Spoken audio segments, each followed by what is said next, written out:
the one, the only, Bencio.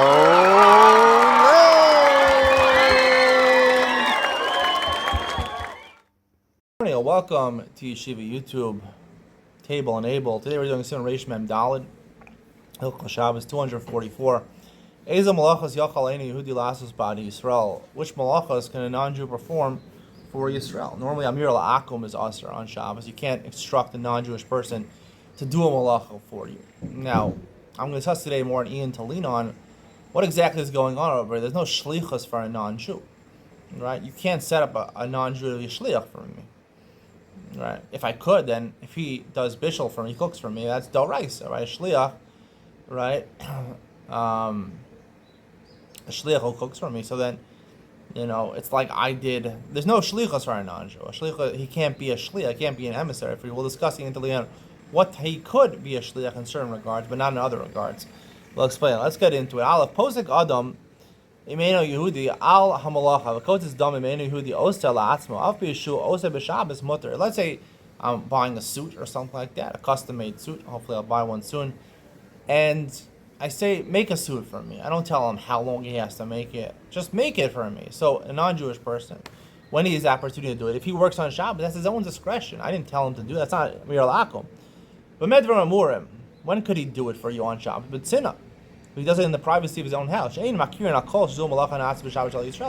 Otherwise, people, maybe there are a lot of Jews that come to this non-Jewish person's store and makes custom-made suits. Maybe it's Yisrael. Aval, I say you do it for a semes. If everyone knows that he's doing this malach on Shabbos, aser sharoa saying Yehudi osik enu de'ashakatzos. He doesn't know that he basically said do it whenever you want. Maybe he thinks he specifically told him do it on Shabbos. Jamir la'akum, which you mentioned is marasayin, which is a problem on Amir al-Akum in the previous generation. People will say that he hired him, that he paid him by the hour to do it on Shabbos. If you want to tell him, right, you're building a new house, you want him to build a new wall, a chatzar, to rebuild your house. Oh, liksar esadeh, you want him to go harvest your field. If it was in the city, in the country, basically where people are living, or even if you live in the suburbs and it was inside the tchum, the city boundaries. They know he's doing malacha for a Jewish person, right? You can't have people build your house on Shabbos. People are building your house, even though you didn't tell them build it by a certain date, but people think you told them to work on Shabbos, which is a problem. Mara Zion. Haga, the Ramah says, even if you're living among non-Jews, you're living in Kansas somewhere. Is other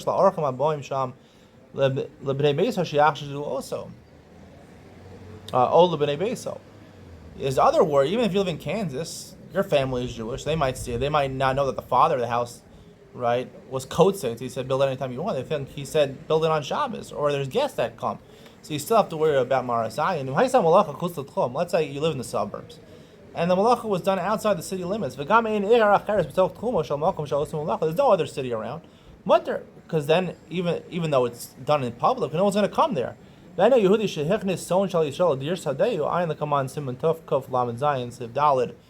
he takes your flock and he wants to feed it, he wants to graze it on Shabbos, we'll learn later on you're allowed to do that. Let's say he's building a house for you. He wants to make bricks. Okay, I just got a call from Alan Silver, the guy I'll be interviewing in Jewish Money. I do usually bi-weekly, once every 2 weeks interview, or 3 weeks, an interview about Jewish finances. I have been doing an interview today with an owner of a hardware store over here about business ethics, Jewish business ethics, the difference between the two, similarities. He's a pretty honest guy, a really honest guy. I want to hear what he has to say about that, and if there's a difference between the non-Jewish world and the Jewish world. So where were we? We were left off.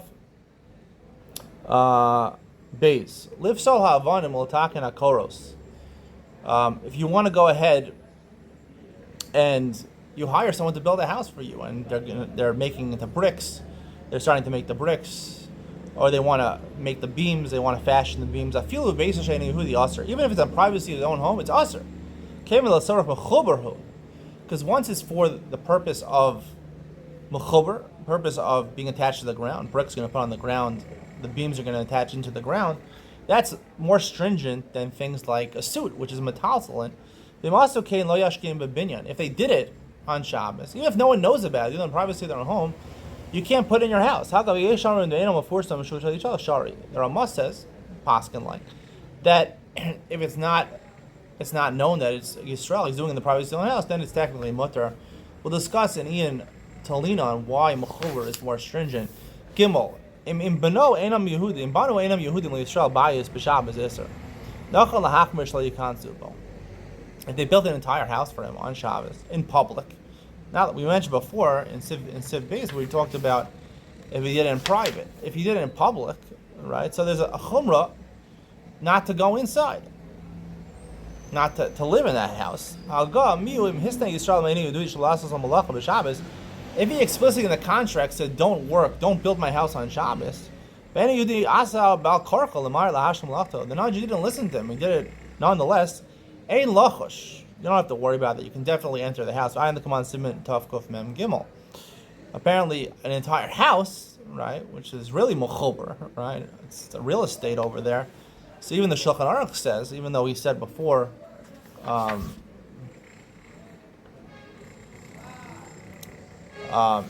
he does it in the privacy of his own house, you shouldn't go into it. Here, he did it in front of everybody, right? Here, he seems to be more makel a little bit, if you ask me. He only says nachol lahachmir.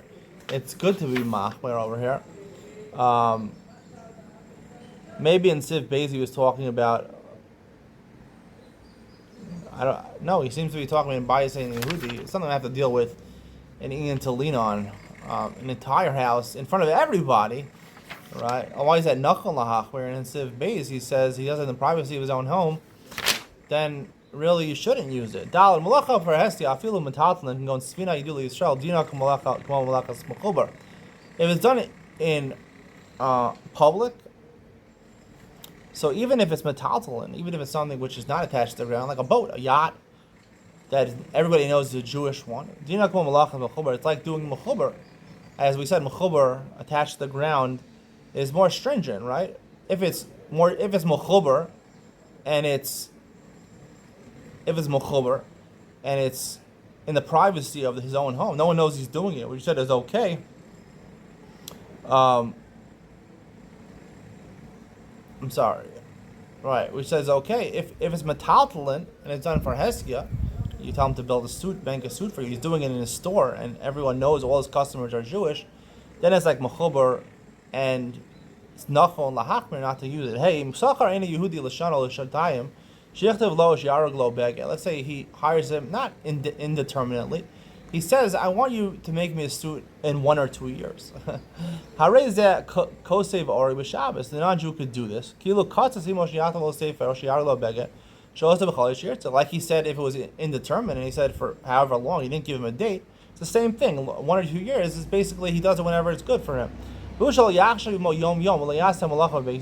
it can't be done in the house of Yisrael. It's done in the privacy of his own house. And also, you can't make a calculation every day, right? Because then it's really basically like a schir yom. It's when you hire to do that. There is an opinion. This is the opinion of the Ravid, that for a time is like, if you say 1 or 2 years, the same thing as saying, do it for me today. Could go and beg go say for lichtav. It's only for specific malacha. You want to make a custom suit, or you want to write a book for me. You want to be the ghostwriter of my memoir. Let's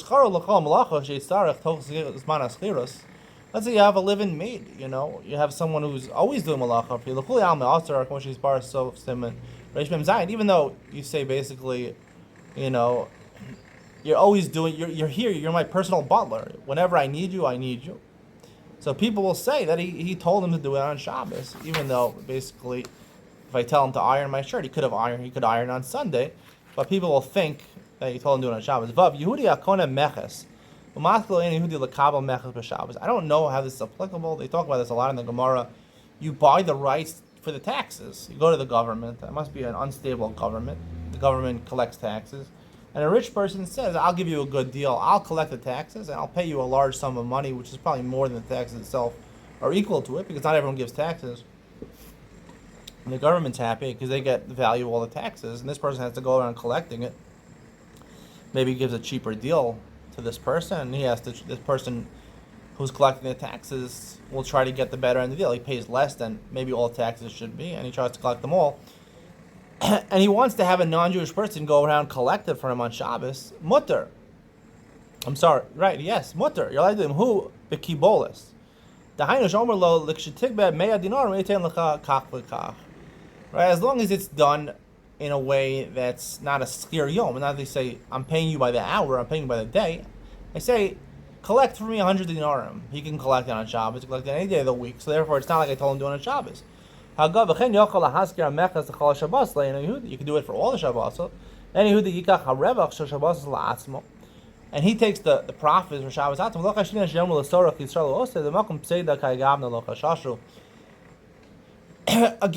this is all a problem of Marasayan on Amir al-Akum, which is their Rabban.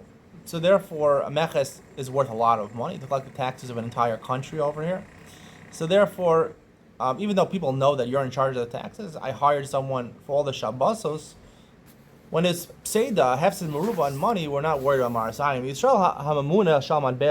Let's say there's a Jew who's in charge of printing coins of the king. Dino Kedina Mamuna, and maybe he gets part of his salary is to get some of the coins. Dino Kedina Mamuna ala Meches. Again, it's a Hefsid Meruba, a lot of money. Even though he's overseeing them making the coins, which is making a noise. Now they make loud noises on Shabbos. Again, people are thinking of do malacha if they hear that. I have to come on Simon and Beis where we talk more about that. It's better, the non-Jew should not, you have to be careful. You shouldn't sit next to him, because if you sit right next to him, then it really looks like you're, right? If you just hire him to, even though I hired him to collect the taxes on Shabbos, only on Shabbos. So technically that's Amir La'akum. I said only on Shabbos. I'm getting part of that. So Amir La'akum. But have some Ruba, they didn't allow that. But if it really looks really Marasayan, you're sitting next to him, then they were not so makel. And because Marasayan, there's different levels of Marasayan. There's Marasayan where everyone's going to think that you did an Aveira. And there's Marasayan where some people might think. Some people might think we're willing to be makel. If everyone's going to think that, then we're not willing to be makel over here. Because again, Amir al-Akum is not mutter. Marasayan Amir al-Akum is not mutter on Shabbos. Hope you enjoyed today's share. Stay tuned for Ian Tolina, where I discuss this concept of Amir al-Akum. When you tell a non-Jew, it's really shlichus. There's no shlichus for a Jew, or a non-Jew. You can't make a non-Jew your shliach, like the Gemara says in Mesechus Gittin. Only Klal Yisrael can be shluchim. But in a certain sense, like Mechuber, there's more stringencies over here. We'll talk about the difference between Metaltlin and Mechuber and how it relates. What type of shliach is a non-Jew? He could be. I'm going to explain that he's a shliach in some regards and a shliach in other regards he's not. Ian Tolina coming up next.